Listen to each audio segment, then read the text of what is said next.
let's ride. Gonna ride, let's ride. Let's ride.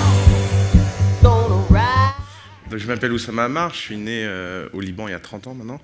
Je viens d'un tout petit village qui s'appelle Mess El Djebel, ça veut dire les gens de la montagne, c'est pour vous dire l'isolement de ce petit village.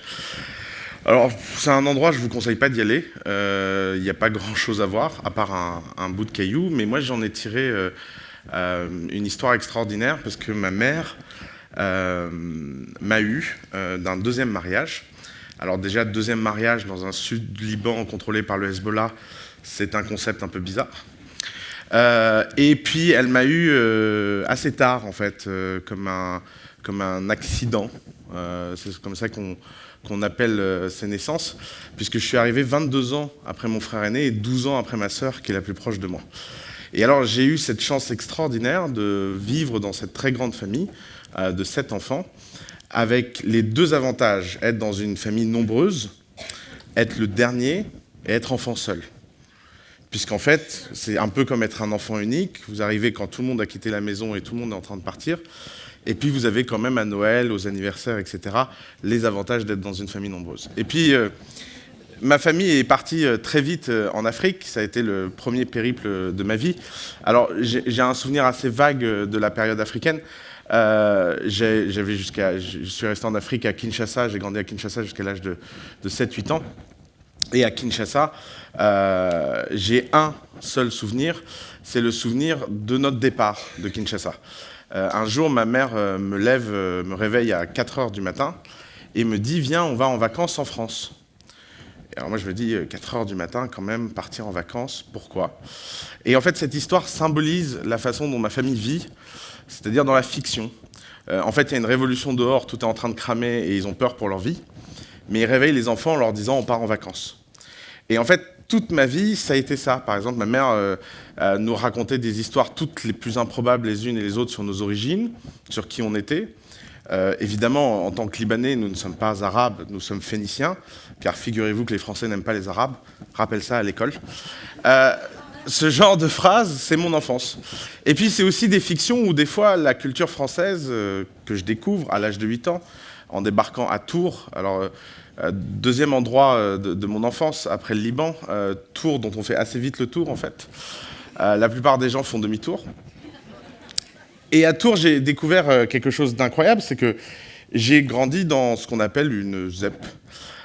Donc dans un milieu relativement hostile, qui était très différent du milieu à la campagne ou aux Zaïre, très privilégié dans lequel j'avais grandi, et dans lequel j'ai commencé à apprendre un certain nombre de choses sur moi-même et sur la différence entre l'univers dans lequel je vivais et l'univers dans lequel vivaient tous mes camarades. Et alors ça a été la première grande douche froide, puisque j'ai vécu toute cette partie de mon enfance, de 8 à 12 ans, comme une sorte de remise en question permanente de ce que j'apprenais à la maison, et qui était mis à mal par tout ce que j'apprenais à l'école, dehors, avec mes amis, etc. Et alors, il y a un problème quand on grandit dans ces milieux-là, c'est que quand on a un milieu familial extrêmement favorisé, extrêmement aimant, et qu'on est au milieu de gens qui ne l'ont pas, on développe deux choses. La première chose, c'est une sorte de complexe vis-à-vis de ça. Donc vous finissez par inviter tout le monde à la maison pour manger. Mais manger, ça n'est simplement qu'une excuse pour passer un bon moment ensemble. Et puis la deuxième chose, c'est que vous avez ce sentiment très bizarre de vivre dans une grande maison où vous savez que vous êtes le seul qui va sortir par la porte de devant, quand tout le monde va sortir par la porte de derrière. Et ça, c'est quelque chose qui a été très compliqué pour moi à admettre pendant très longtemps, puisque à un moment donné, je me suis dit, mais pourquoi je ne sortirais pas par la porte de derrière en même temps qu'eux? Alors, je vais vous raconter une anecdote. Quand j'avais 9 ans, j'ai gagné un ordinateur à un concours de maths. Alors, souvent, quand je dis ça, les gens imaginent que je suis bon en maths. C'est pas vrai, ça s'appelle un kangourou mathématique, ça se limite à l'addition et à la soustraction. Mais bon, je l'ai quand même gagné. Et donc, j'ai gagné cet ordinateur et j'ai commencé à faire des choses sur cet ordinateur. Et la première chose que je me suis demandé, c'est comment je pouvais obtenir ce que je désirais et que ma mère ne pouvait pas payer. À l'époque, c'était des petites figurines d'un jeu qui s'appelait Warhammer. Alors, je ne sais pas si les gens connaissent ça encore, mais alors, Warhammer, c'est un truc où on vous donne des petites figurines en métal que vous peignez vous-même, et ça coûte 4 fois le salaire de votre mère. Donc, il y a un petit problème de modèle économique entre l'offre et la demande.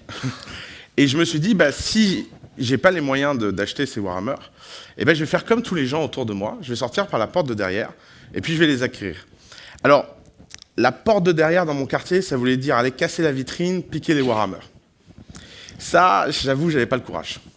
Je me suis dit déjà, il faut courir. C'était pas mon truc. Ça se voit encore. Deuxièmement, si ça se trouve, je vais me faire prendre. C'est pas terrible. Je suis sûr que je peux trouver un moyen beaucoup plus malin. Et alors, qu'est-ce que j'ai fait? J'ai créé une tombola. Donc, j'ai été à imprimer des tickets de tombola sur ma petite imprimante, dont le premier prix était des Warhammer. J'ai coupé mes tickets de tombola et je les ai vendus à tout le quartier. Et évidemment, j'ai gagné la figurine. 9 ans. Alors ça s'appelle mal partir.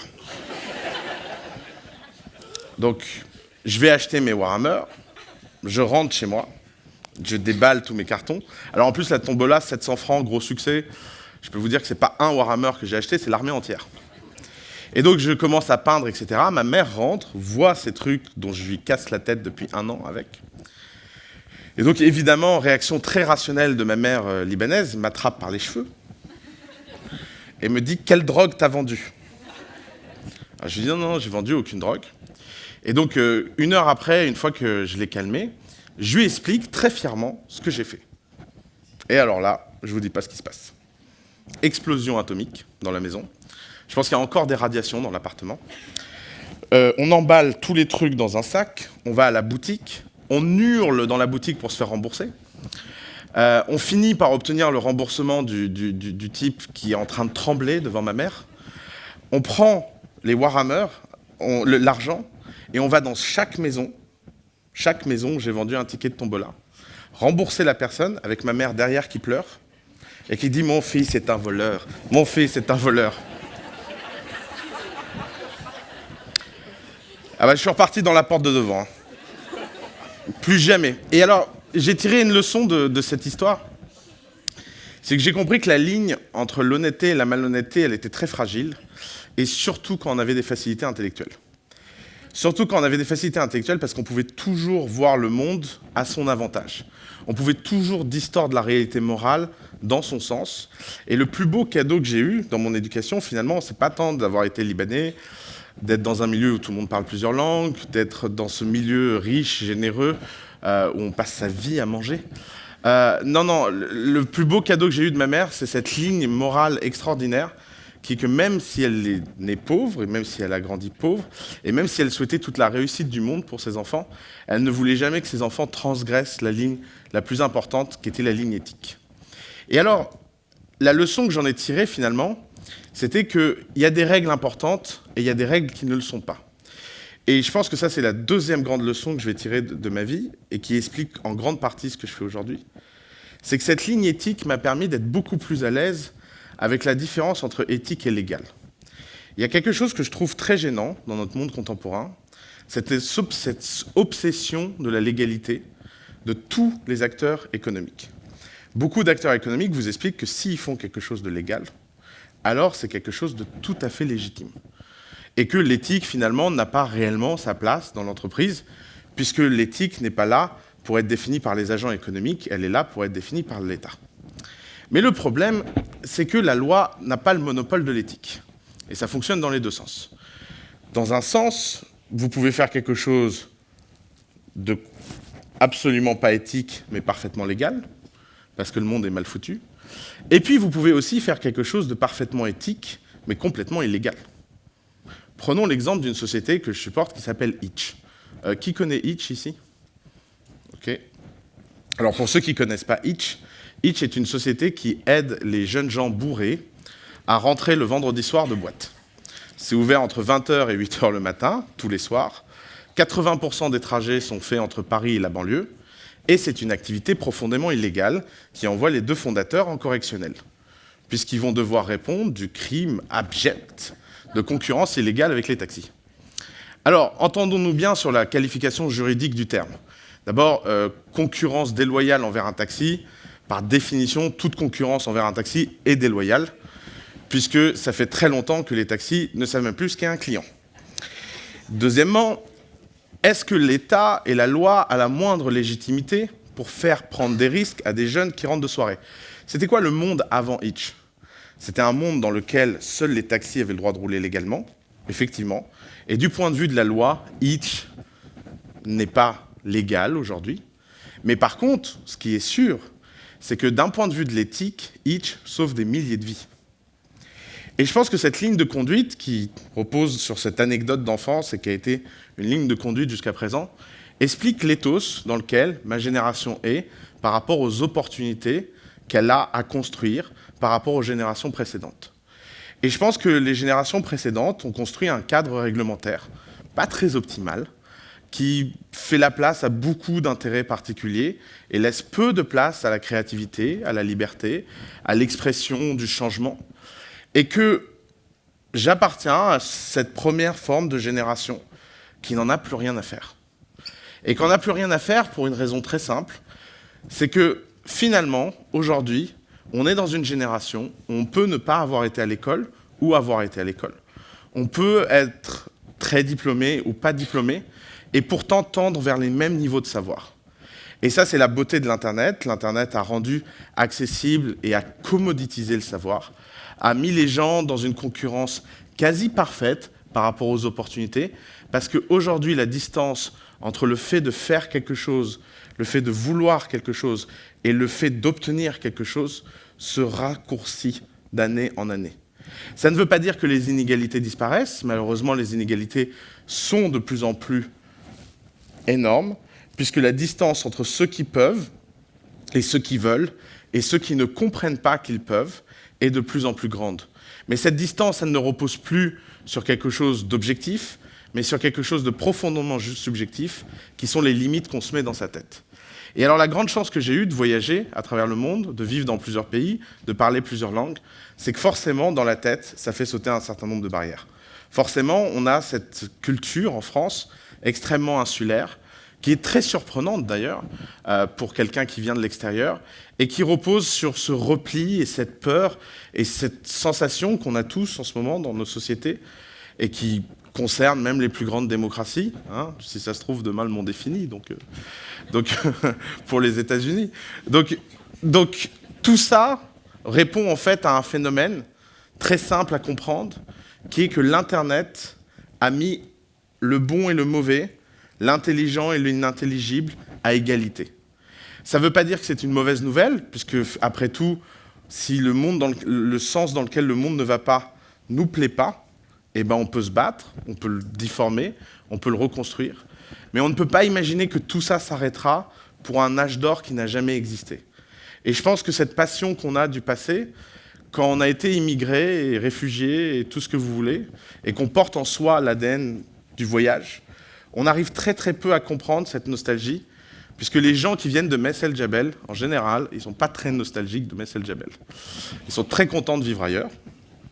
Et que finalement, c'est un peu le sens de notre histoire collective, de l'humanité, qui est de toujours voyager, toujours aller plus loin, toujours aller vers le nouveau. Et cette passion du nouveau est en train d'atteindre une échelle exponentielle. Puisque aujourd'hui, tout le monde dans cette salle peut apprendre ce qu'il a envie d'apprendre, peut faire ce qu'il a envie de faire, et que finalement, ce qui est le plus décevant, c'est que les gens traitent toutes ces opportunités comme si elles n'existaient pas, et comme si on devait toujours attendre de l'État la réponse à tous nos maux. Et ça, c'est la dernière leçon que j'ai apprise en tant que Libanais, c'est que forcément, le Liban, et la plupart des Libanais, étant des gens qui passent leur vie à voyager et à changer de pays, souvent par nécessité, quelquefois par choix, très souvent pour échapper à des guerres complètement absurdes qui les concernent, finissent par développer un sens extrême de l'individualisme et de la croyance en la liberté. Alors, c'est une fiction comme les autres, hein, je veux dire, évidemment que personne n'a jamais rien bâti tout seul, évidemment qu'on est les premiers à rappeler que dans une société donnée, les infrastructures sont très importantes, mais à la fin, cette croyance qu'une goutte d'eau peut faire déborder l'océan, cette force et cette volonté qui met la liberté au-dessus de toutes les autres valeurs, c'est un souffle qui donne l'énergie de toujours se transformer et toujours aller dans le sens du nouveau. Et j'ai fait une lecture la semaine dernière qui m'a vachement bouleversé, parce que je me suis dit, ça va ressembler à quoi le monde dans 30 ans, après avoir lu cette lecture. Et je vous conseille de lire le livre Sapiens, qui est un livre qui explique que finalement, Homo sapiens, contrairement à ce qu'on a appris à l'école, c'est pas la dernière espèce d'une longue évolution linéaire qui voudrait qu'Homo sapiens soit la meilleure des espèces. Homo sapiens est apparu en même temps que beaucoup d'espèces intelligentes, Homo erectus, Homo habilitus, Homo neanderthali. Et en fait, toutes ces espèces ont été massacrées par Sapiens, puisque Sapiens était l'espèce la plus violente. Et on porte en nous tous cette marque de la première violence initiale. Et après 100 000 ans d'histoire, Sapiens a fait des choses extraordinaires. On se rapproche de plus en plus d'un point où on voit bien qu'on va vers une évolution qui est de moins en moins intelligible, qui est de moins en moins compréhensible. Et dans ce livre, il explique que sa grande théorie, c'est que nous tous dans cette salle, on va vivre l'avènement d'une nouvelle espèce. Un Homo Deus va apparaître dans notre génération. Et c'est quoi pour lui Homo Deus ? Eh bien, il dit qu'il y a 3 façons que Homo Deus puisse apparaître. La première, c'est la manipulation génétique. La deuxième, alors manipulation génétique au sens altérer l'ADN des gens pour créer un super-humain. Alors, pour votre info, jouons à un petit jeu. Qui connaît CRISPR ? Alors, je vous invite tous à aller en ligne et regarder CRISPR. CRISPR est la première technologie de ciseaux d'ADN et qui permet de réécrire l'ADN et qui coûte moins de $600 à acheter en ligne. $600, kit, ADN, modification génétique. Par exemple, il y a une société en Chine qui s'appelle Carbon X qui vend pour $200 un test de QI pour nourrissons pas encore nés, pour fœtus. Et donc, si ce n'est pas le bon, vous pouvez avorter. Ça, c'est une réalité actuelle du monde contemporain, ce n'est pas de la science-fiction. Il y a des gens qui, aujourd'hui, ont ce rapport à la génétique. La deuxième chose, c'est l'émergence des cyborgs. Par exemple, le fondateur de Braintree vient de décider de consacrer $200 millions pour connecter son cloud, son cerveau au cloud. Alors, en petit avis d'expert, n'achetez pas la version 1. Parce qu'à mon avis, quand ça va bugger, vous n'allez pas comprendre. Mais quand bien même, il y a des gens qui sont en train d'essayer de connecter leur cerveau à une intelligence artificielle, au cloud, à l'information. Ce qui veut dire que dans un espace de temps de 10, 20, 30 ans, quelqu'un va naître sur Terre, va émerger sur Terre, et il ne va plus pouvoir parler à personne. Puisqu'il va prendre une puce dans son cerveau et il va développer une conscience que personne dans cette salle peut avoir. Est-ce que quelqu'un ici a déjà essayé de parler à un chimpanzé ? C'est très compliqué de parler à un chimpanzé. Hein. Ils ne sont pas concentrés, on ne comprend rien de ce qu'ils disent, et pourtant, ils ont une conscience, ils ont des pratiques culturelles, ils sont même capables d'apprendre à utiliser des outils. Est-ce que vous croyez que ces cyborgs, qui risquent d'émerger, vont nous considérer autrement que comme des chimpanzés ? Si vous avez quelqu'un dont le cerveau est dans le cloud et qui peut penser à la vitesse de la lumière, comment il va considérer l'humanité ? Et puis, la troisième chose, c'est l'émergence des intelligences artificielles. L'intelligence artificielle, ce n'est pas de la science-fiction.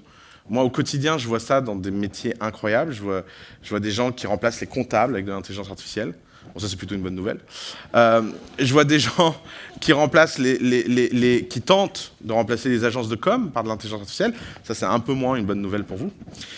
Mais tous ces mouvements-là, l'un ou l'autre, à un moment donné, risquent de provoquer un accident historique. Et à ce moment-là, il nous restera quoi ? Eh bien, il nous restera notre éthique. Et je pense qu'on sous-estime à quel point le futur n'est pas normatif. On sous-estime tous à quel point le futur, ce n'est pas quelque chose qui s'impose à nous. Et si je peux simplement vous envoyer un message, c'est que à un moment donné, on va tous être confrontés à des choix, et que ce qui peut nous sauver par rapport à ces choix, c'est la philosophie et l'éthique, et absolument pas la culture d'ingénieur ou la technologie. Et on a tous cette fascination pour la technologie, et beaucoup de gens dans cette salle ne considèrent pas que les technologies sont de leur sujet parce qu'ils ne se sentent pas techniques, et pourtant tous ces sujets sont bien leur sujet parce qu'ils concernent chacun d'entre vous.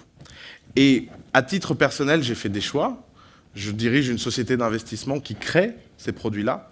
Je dirige une société d'investissement qui décide de produire ces technologies, parce que jamais j'oublierai, enfant, que quand j'ai arnaqué les gens autour de Warhammer, ma mère n'était pas contente. Merci beaucoup.